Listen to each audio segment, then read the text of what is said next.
AITA for telling my husband's dad and dad's wife that I will not change our daughter's name because it hurts the wife's feelings? I, 27F, have been married to my husband, 29M, for a couple of years now, but we've known each other since college. When I met him, I knew right away that family was a sensitive topic for him. He didn't talk much about his dad, my FIL, or his dad's wife, Sharon, and it was clear early on that their relationship wasn't close. Over time, he opened up about why, and honestly, it's a lot to take in. My husband's mom, my late MIL, passed away when he was only 8 years old. Before that, his parents had divorced when he was just 2. 2 years after the divorce, FIL remarried Sharon, and from what I've been told, MIL and Sharon didn't get along. And by didn't get along, I mean they really didn't like each other. Sharon claims that my MIL made her life miserable. She says MIL laughed at her pain, wished her dead, and even tried to have CPS take custody of my husband to remove Sharon from his life. According to Sharon, MIL was manipulative and cruel, and her hatred for Sharon was obsessive. At first, I believed Sharon's version of events because she told it with so much emotion. But then I got to know my husband's extended family, FIL's own siblings, and they painted a different picture. They admitted that MIL wasn't thrilled about Sharon being in the picture, but they said Sharon's story was dramatically exaggerated. They described it more as a mutual dislike than a one-sided vendetta. Whatever the truth was, Sharon has clearly carried this bitterness for decades.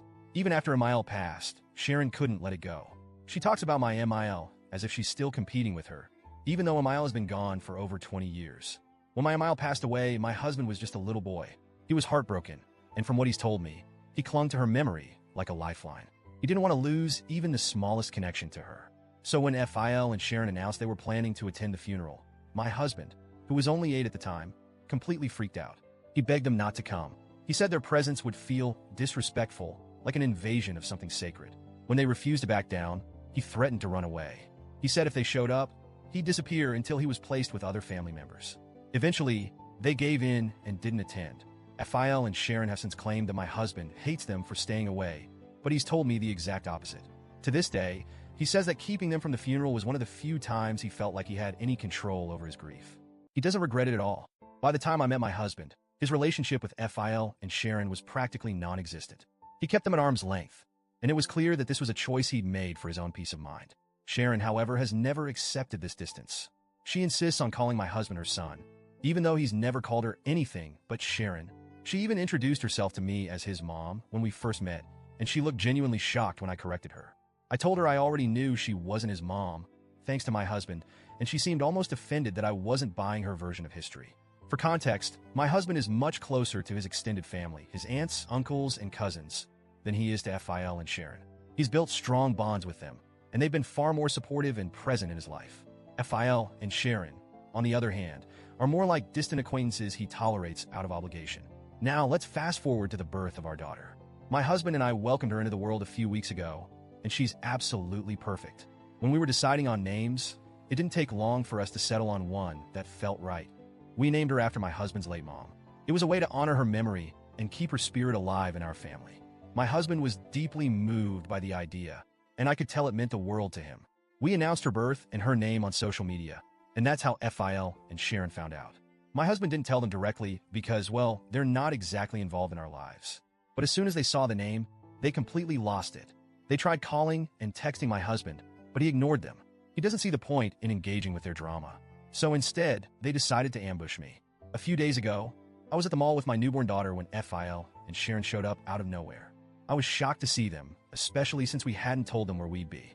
They must have been keeping tabs on us through social media or something, which feels a little creepy, but I digress. Sharon wasted no time making it about her. She started by saying she'd seen the name we chose and that it was deeply hurtful to her.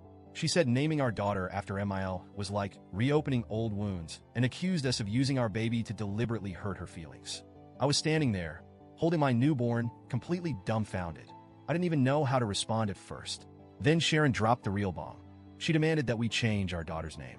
She said it was only fair to name the baby after her instead, since Sharon has been here all this time while MIL hasn't. She kept going on and on about how she's the one who stepped up and how she deserved this recognition more than MIL did. At that point, I'd had enough. I told her, as calmly as I could, that we were not changing our daughter's name. I said her feelings weren't a factor in our decision-making and that this wasn't about her. This was about honoring my husband's mom and the legacy she left behind. I made it clear that we weren't interested in revisiting decades-old grudges, especially not when it came to our child. I didn't want to escalate things further. so I left before she could say anything else. But apparently, that wasn't the end of it. Since the confrontation, FIL and Sharon have been blowing up our phones with texts and calls. They're calling me rude, disrespectful, and even disgusting for dismissing Sharon's feelings. They're accusing me of being insensitive and deliberately stirring up old drama.